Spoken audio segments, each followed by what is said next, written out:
Pada 5 Maret 2001, terdapat seorang anak remaja yang membuat seluruh Amerika Serikat gembar dalam kurun waktu 6 menit.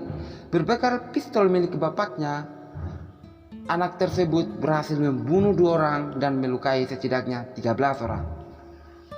Pembunuh yang berusia remaja tersebut bernama Charles Andy Williams atau biasa disapa dengan Andy, berumur 15 tahun. Andy dikenal sebagai orang yang periang tapi kesepian. Sejak kecil Andy ditinggal ibunya Linda Wells. Tahun 1990, ketika Andy menginjak umur 4 tahun, ibunya memutuskan untuk berpisah dengan ayahnya, James Williams. Linda membawa serta kakak laki-laki Andy untuk tinggal di South Carolina, Amerika Serikat. Sementara Andy memilih untuk tetap di Maryland bersama ayahnya, Jeff. Berjauhan dengan perempuan yang melahirkannya menyebabkan kontaknya terbatas.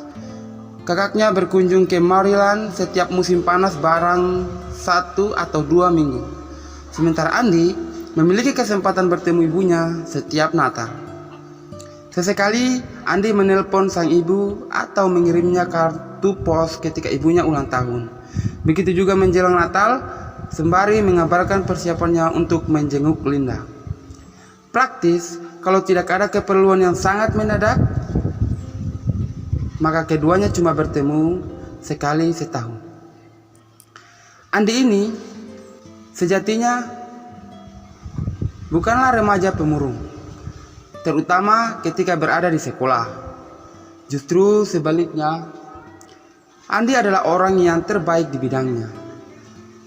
Sejak sekolah dasar sampai sekolah menengah pertama, Andy sudah banyak terlibat dalam berbagai kegiatan sekolah. Tubuh Andy memang kecil, tapi dia sprinter yang mumpuni. Sampai menjadi andalan sekolahnya, tim American Football sepak bola dan basket sekolahnya tak lupa merekrut Andy. Oleh teman-teman sebayanya, Andy ini dikenal sebagai sosok periang sekaligus jenaka. Namun, dia juga memiliki kemampuan melucu, bahkan membuat Andy ini lumayan populer di sekolahnya. Sekitar tahun 2000-an, keluarga Williams pindah ke 29 Palms, California. Setelah keluarga Andy 6 bulan di 20 Palms, ayah Andy, Jeff, memutuskan boyongan kembali karena dia diterima bekerja sebagai teknisi laboratorium di Rumah Sakit Angkatan Laut, Naval Medical Center di kota kecil berjarak 16 km dari San Diego, California. Di Sante, di kota kecil itu, kira-kira hanya berpenduduk 58.000 orang. Kota itu terbilang nyaman dan aman, dengan angka kejahatan sangat rendah. Ayah Andy, Jeff, berharap anaknya akan betah dan mudah beradaptasi di lingkungan dan sekolah barunya tersebut, Santana High School, yang memiliki 2.000-an murid. Tapi anggapan Jeff bahwa sekolah itu cukup representatif bagi anaknya ternyata keliru. Tak hanya itu, Andy ini merasa kurang sreg dengan kota barunya. Perasaan itu terbukti di sekolah, dan puncaknya terjadi pada mencekam di lorong toilet pria sekolahnya. Andy sering menjadi korban bully saat bersekolah dulu. Di sela-sela aktivitas sekolah, Andy bergabung dengan klub skateboard yang biasanya mangkal di sekitar Woodland Vista Park. Taman itu terletak tidak jauh dari apartemen tempat dia tinggal bersama ayahnya. Jika di sekolah lama, tubuh kecilnya adalah berkah, sampai dia dijuluki tikus karena larinya yang begitu cepat. Namun, di tempat baru Andy, tubuh yang kecil itu justru menjadikan Andy itu sasaran bullying yang menggiurkan. 2 kali papan skateboardnya dicuri. Ia sering disakiti. Yang keterlaluan, para senior Andy kerap menyulut punggung Andy dengan bara rokok seolah-olah punggung itu asbak.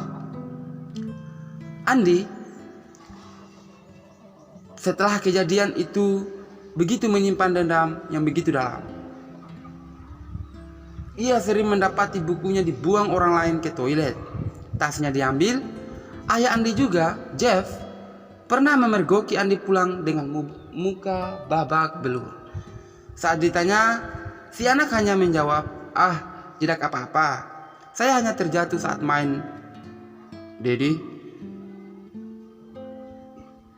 Saat ditanya, si anak hanya menjawab, "Ah, tidak apa-apa ya. Saya hanya terjatuh saat main skateboard tadi di sekolah," ujar Andi. Andi terlihat dalam lingkaran pergaulan yang kurang disukai oleh ayahnya Jeff. Menurut kabar, klub skateboard tempat Andi bersosialisasi adalah kelompok pemadat. Itulah yang menyebabkan prestasi sekolah Andi merosot. Oktober 2000, saat pertemuan guru, Jeff menjumpai anaknya melompat pagar bersama kawan-kawan berandalnya.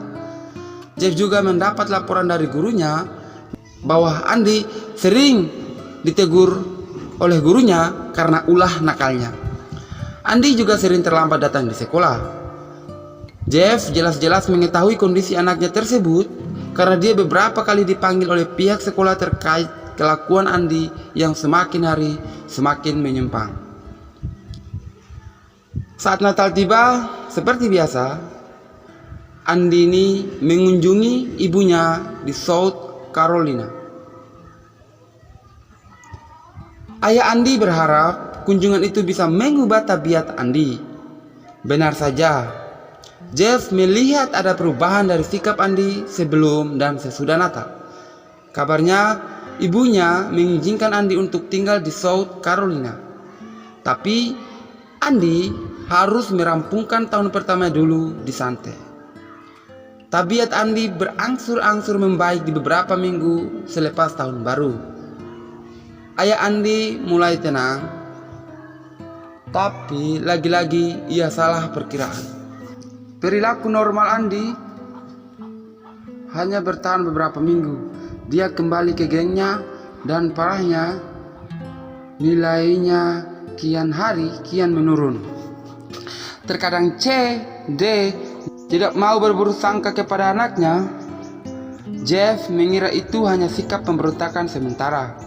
Ia ingat dulu saat masih muda, dia juga suka meledek-ledek seperti anaknya sekarang. Jeff masih menganggap itu fenomena wajar yang dialami oleh anaknya. Rencana bermula dari kamar Josh Stevens. Sementara kesempatan untuk bertegur sapa dengan ibu hanya sesekali. Situasi seperti itu mendorong Andi mencari tempat lain yang dia anggap mau menerima dirinya dan memberi rasa aman. Pergaulannya dengan salah satu kawan di klub skateboard Josh Stevens kian intim.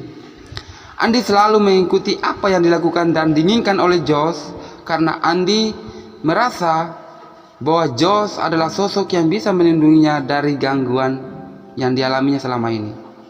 Selain itu, Josh juga termasuk yang paling populer dibanding teman lain di klub.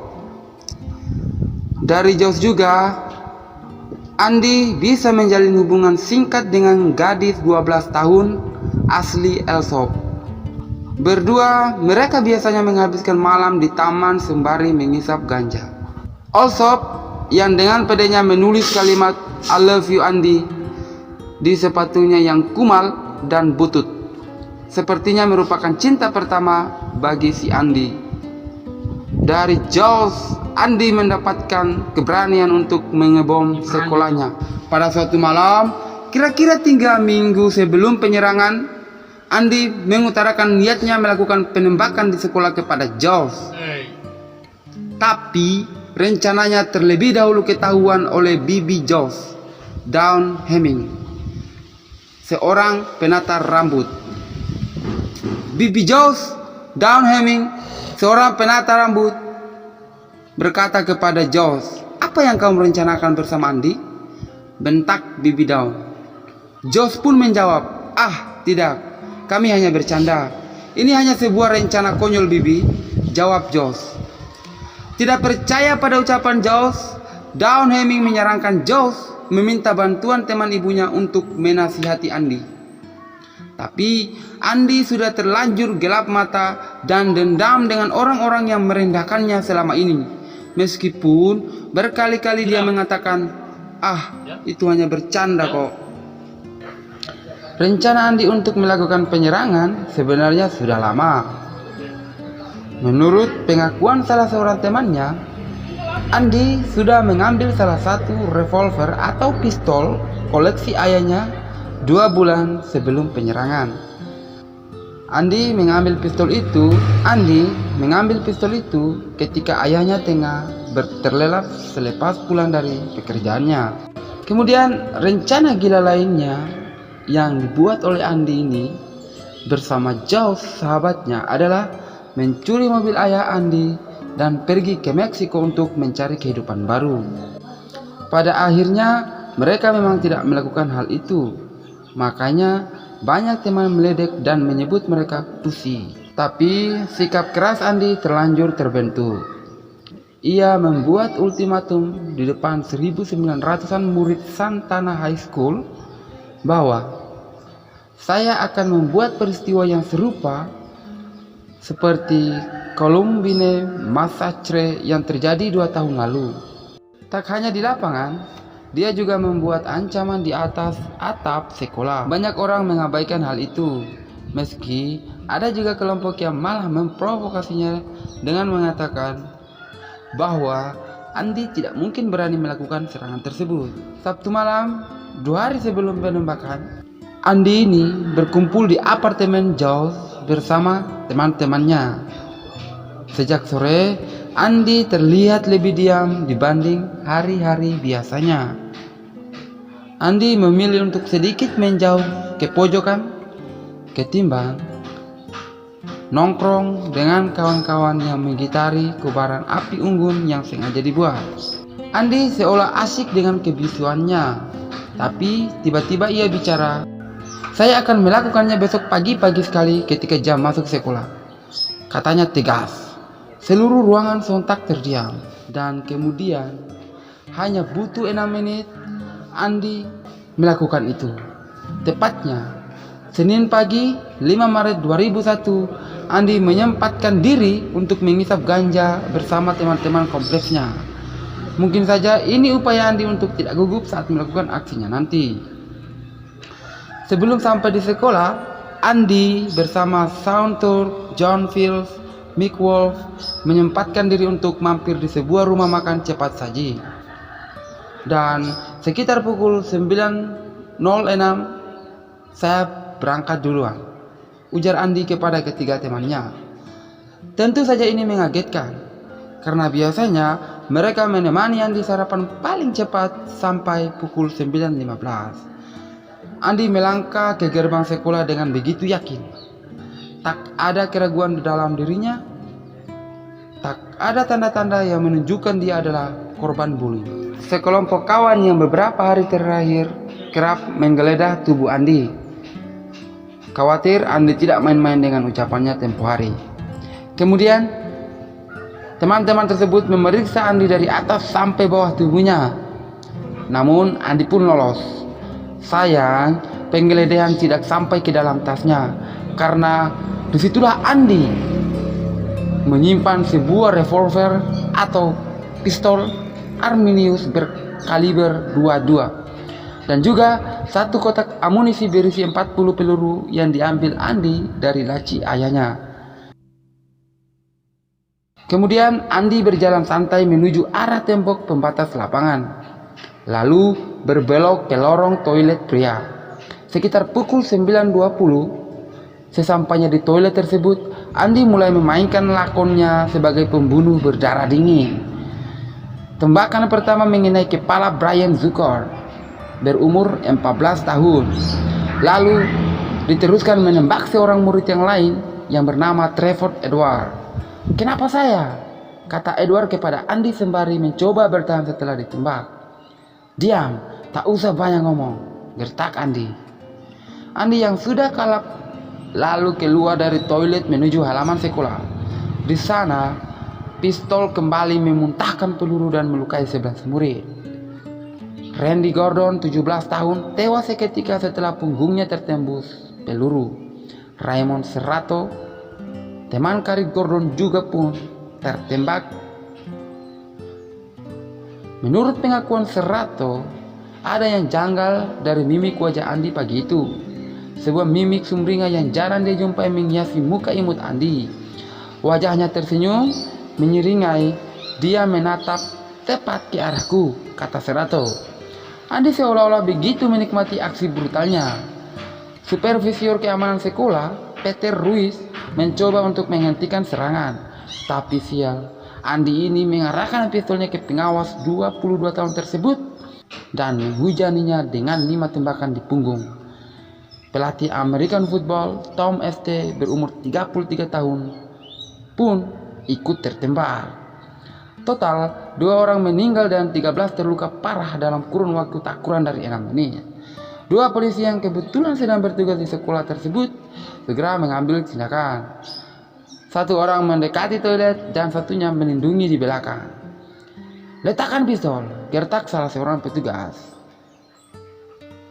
Sepertinya Andi sudah kehabisan tenaga. Dia memilih untuk menyerah, bahkan berusaha bunuh diri. Tapi petugas lebih sigap, langsung meringkus Andi dan memborgolnya. Khawatir ada pelaku yang lain, 1 petugas yang lain pun menggeledah seisi toilet. Saya melakukannya sendiri, Pak, ujar Andi pelan. Banyak pihak ternganga dan tak percaya dengan aksi yang dilakukan oleh Charles Andrew Williams alias Andi. Mereka mengenal Andi adalah sosok yang manis dan baik hati. Bahkan salah seorang kawan perempuan yang tak mau disebut namanya, seperti dilansir di Huffington Post 9 Maret 2001 mengatakan, Andi itu sangat manis dan menyenangkan. Kami sering bercengkrama bersama dan membicarakan masalah umum yang menyangkut remaja. Sebenarnya Andi juga tak menyangka bisa cukup tenang menembaki orang. Saya merasa ada sensasi yang berbeda saat melepas peluru-peluru itu. Tidak ada kata-kata yang tepat selain ini gila. Jujur, itu seolah-olah bukan saya. Itu seseorang yang lain, ujar Andi. Di Naval Medical Center, Senin pagi adalah waktu yang sibuk bagi ayah Andi, Jeff. Karena tiba-tiba sebuah siaran langsung berita televisi mengagetkannya. Sebaiknya kamu segera ke sekolah. Ada penembakan di sana. Para orang tua diminta datang dan menjemput anak-anaknya, kata bos Jeff memberi saran. Pukul 10.30 Jeff sampai di Santana. Polisi sudah berdatangan, juga para orang tua. Sirene ambulans meraung sejadi-jadinya, tangis dan jerit terdengar di sana-sini. Sekitar 2 jam Jeff berputar-putar mengelilingi lapangan, tapi tak kunjung menemukan anaknya, Andi. Andi yang menyimpan dendam kesumat. Jeff hanya ingin menemukan sang anak Andi dan masa bodoh dengan pelakunya. Ia mendengar kabar pelakunya sudah ditangkap. Jeff tidak menemukan Andi dan dia mencari ke tempat lain. Tepatnya pukul 12.30 ia kembali ke sekolah dan bertemu dengan 2 orang siswi teman Andi. Andi yang melakukan penembakan, Pak, ujar mereka datar. Seketika itu darah Jeff berdesir. Ia bergegas ke kantor polisi terdekat untuk mencari konfirmasi. Jeff masih tidak percaya bahwa Andi adalah pelakunya. Anaknya telah mencabut 2 nyawa dan melukai 13 orang lainnya dalam waktu 6 menit. Jeff tidak percaya anaknya yang lucu dan lugu itu bisa melakukan sesuatu yang demikian brutal. Reaksi beragam dilontarkan oleh berbagai surat kabar terkait teror yang dilakukan oleh Andi. Time bertanggal 11 Maret 2001 misalnya membuat judul bombastis, Warning, Andy Williams here, unhappy kid tired of being picked, atau ABC News yang menjuduli berita utamanya Santana School Shooter. Sementara The Guardian bertanggal 7 Maret 2001 terlihat sedikit lebih bersimpati kepada Andi dengan judul headline-nya Boy Hell for Killing was Valid. Dia berupaya mengajukan supaya anak mendapatkan hukuman percobaan, tapi gagal. Hakim merasa kesalahan yang dilakukan Andi kelewatan berat. Hakim merasa kesalahan yang dilakukan Andi sangatlah berat, sehingga layak diganjar hukuman setimpal. Jeff sangat kecewa. Dengan kapasitas 3.895 tahanan, ia juga harus menjalani hukuman kerja sosial selama 529 hari. Pada wawancara pertamanya, setelah ditangkap, Andi sempat berujar kepada publik, "Saya tidak berniat membunuh siapapun, tapi semuanya telah terjadi. Amukan itu tindakan paling bodoh yang pernah saya lakukan." Tanggal 15 Agustus 2001, Pengadilan Tinggi California memvonis Andi penjara selama 50 tahun. Ia dianggap sebagai orang dewasa, tapi sebelum dijebloskan ke tahanan, Andi diserahkan ke Youth Offender Program sampai umurnya genap 18 tahun. Selepas itu, Andi menghuni penjara Ironwood State Prison, Blythe, California, sebuah penjara seluas 2.580